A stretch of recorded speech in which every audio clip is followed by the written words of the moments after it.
ఈసారి బడ్జెట్లో సంక్షేమానికి ఎక్కువగా పెద్దపీట వేస్తామని అన్నారు ఏపీ ఆర్థిక మంత్రి యనమల రామకృష్ణుడు. ఇంతవరకు ప్రాధాన్యత ఇవ్వని కొన్ని శాఖలను కూడా ఈసారి పరిగణనలోనికి తీసుకుంటామన్నారు ఆయన. పాత పథకాలని ఆపకుండానే నిధుల్ని సర్దుబాటు చేస్తూ కొత్త పథకాలకు శ్రీకారం చుడతామంటున్న యనమలతో మా ప్రతినిధి PMR Chandrasekhar face to face. Telugu Desam party అధికారంలోకి ఉంటే ఆర్థిక శాఖ అంటే యనమల, యనమల అంటే ఆర్థిక శాఖ అనే ఫీలింగ్ ఉంటుంది. ఆర్థిక శాఖ మంత్రిగా యనమల ఇప్పటివరకు 9 సార్లు బడ్జెట్ ప్రవేశపెడితే రాష్ట్ర విభజన అనంతరం ఇప్పటివరకు 3 సార్లు బడ్జెట్ ప్రవేశపెట్టారు. 4గోసారి ప్రవేశపెట్టబోయే బడ్జెట్ అతి కీలకమైనది, అలాగే చారిత్రాత్మకమైనది కూడా చెప్పుకోవచ్చు. విభజన తరువాత అసెంబ్లీ సమావేశాలు ఏపీ నుంచి ప్రారంభమయ్యాయి. సో దాంట్లో భాగంగా సోమవారం బడ్జెట్ ని ఆర్థిక శాఖ మంత్రి యనమల బడ్జెట్ ని ప్రవేశపెట్టబోతున్నారు. సో దీనికి సంబంధించి బడ్జెట్ స్వరూపం ఏ విధంగా ఉండబోతుంది, ప్రాధాన్యత అంశాలు ఏమేమి ఉండబోతున్నాయనే దాని మీద మనతో మాట్లాడేందుకు ఆర్థిక శాఖ మంత్రి యనమల గారు మనతో ఉన్నారు. ఆయన అడిగి మరిన్ని వివరాలు తెలుసుకుందాం. సార్ చెప్పండి, బడ్జెట్ స్వరూపం ఏ విధంగా ఉండబోతుంది, ప్రాధాన్యత అంశాలు ఏమిటి? ఈ బడ్జెట్లో 17-18 సంవత్సరం బడ్జెట్లో ప్రధానంగా వెల్ఫేర్కి సంబంధించినంత వరకు కూడా టాప్ ప్రయారిటీ ఇస్తున్నాం. అంటే వెల్ఫేర్లో ఉండేటువంటి సెక్షన్స్, కొన్ని సెక్షన్స్ ఇప్పటివరకు కూడా టచ్ అయినటువంటి సెక్షన్స్ కూడా టచ్ చేస్తున్నాం. యూజువల్గా వెల్ఫేర్ కార్యక్రమాలు కూడా ఇప్పుడు వరకు ఏవైతే ఉన్నాయో అవన్నీ కూడా కంటిన్యూ చేయడం, అదేవిధంగా కొన్ని కొత్త వెల్ఫేర్ స్కీమ్స్ చేపట్టడం అనేటువంటిది ఈ బడ్జెట్ యొక్క ప్రాధాన్యత కనిపిస్తుంది. ఎంచేతంటే మనకి ఈబీసీస్ అనేటువంటి వాళ్ళు ఇంతకుముందు ఎప్పుడు కూడా స్పెషల్గా అడ్రస్ చేయలేదు. ఎంచేతంటే ఉన్నటువంటి అప్పర్ కాస్ట్లో కూడా ఏదైతే బీపీఎల్ ఫ్యామిలీస్ కూడా ఉన్నాయి, అంతే వాళ్ళకి కావాల్సినటువంటి నెసెసిటీస్ ఏవైతే ఉన్నాయో, నీడ్స్ ఏవైతే ఉన్నాయో అవి కూడా టేకప్ చేయాలనేటువంటి అనుకోవడం జరుగుతుంది. అదేవిధంగా రెండవది వచ్చేటప్పటికి మోస్ట్ బ్యాక్వర్డ్ క్లాస్. ఇంతకుముందు బ్యాక్వర్డ్ క్లాస్ ఓవరాల్గా చూసేవాళ్ళం. ఓవరాల్గా దాదాపు 8,000-9,000 కోట్ల రూపాయలు అలొకేషన్ ఇచ్చేవాళ్ళం బీసీ సబ్ ప్లాన్ కింద. దాంట్లో ఈ మోస్ట్ బ్యాక్వర్డ్ క్లాస్కి ప్రయారిటీ ఇవ్వాలి. ఎంచేతంటే బ్యాక్వర్డ్ క్లాస్లో ఉన్నటువంటి 142 కాస్ట్లో ఎన్నో ఉన్నాయి.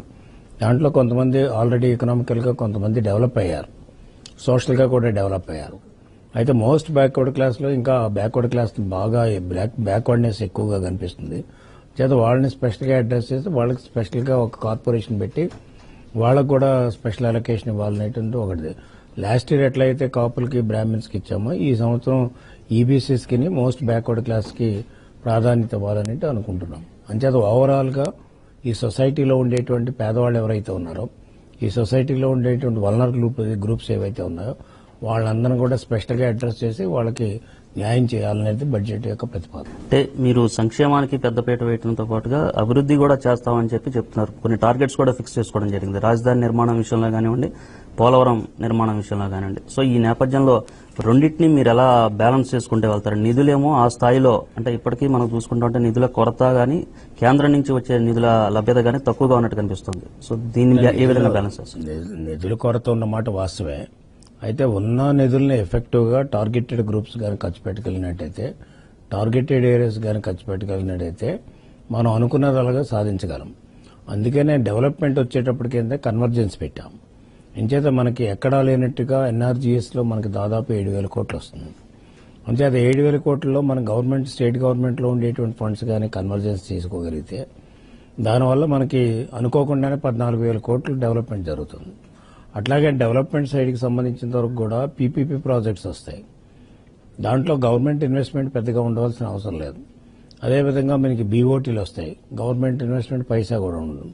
అట్లాగే టూరిజం కానీ, ఐటీ కానీ కొన్ని సెక్టార్స్లో కొన్ని డిపార్ట్మెంట్స్లో గవర్నమెంట్ ప్రమేయం లేకుండానే గవర్నమెంట్ ప్రమోషన్స్ తోటి ఇండస్ట్రియల్గా డెవలప్ చేయడానికి కొన్ని డెవలప్మెంట్ చేసుకోవడానికి అవకాశం ఉంది. ఆ విధంగా వేరే అవెన్యూస్ అన్ని కూడా ఈ ప్రభుత్వం ఉపయోగించుకుంటుంది. కాబట్టి ఉన్న గ్రాంట్స్ తోటి ఎఫెక్టివ్గా డెవలప్మెంట్ ఇక్కడ రిఫ్లెక్ట్ అయ్యే విధంగా చేస్తున్నాం. అలాగే రెవెన్యూ సంబంధించినంత వరకు రెవెన్యూ రాబట్టే రంగాలు ఏమేమి ఉన్నాయి, ఆ రంగాలకి మీరిచ్చే ప్రాధాన్యత కానీ బడ్జెట్లో కేటాయింపులు ఏ విధంగా ఉండబోతున్నాయి? రెవెన్యూ రంగాలు main commercial tax highest revenue earning department. దాని తర్వాత మీకు transport department, stamps and registration ఇవన్నీ కూడా వస్తాయి, ఎక్సైజ్ ఇవన్నీ కూడా వస్తాయి. ఎక్సైజ్ సంవత్సరం నుంచి సంవత్సరం ఇయర్ టు ఇయర్ పాలసీ మారుతూ ఉంటుంది.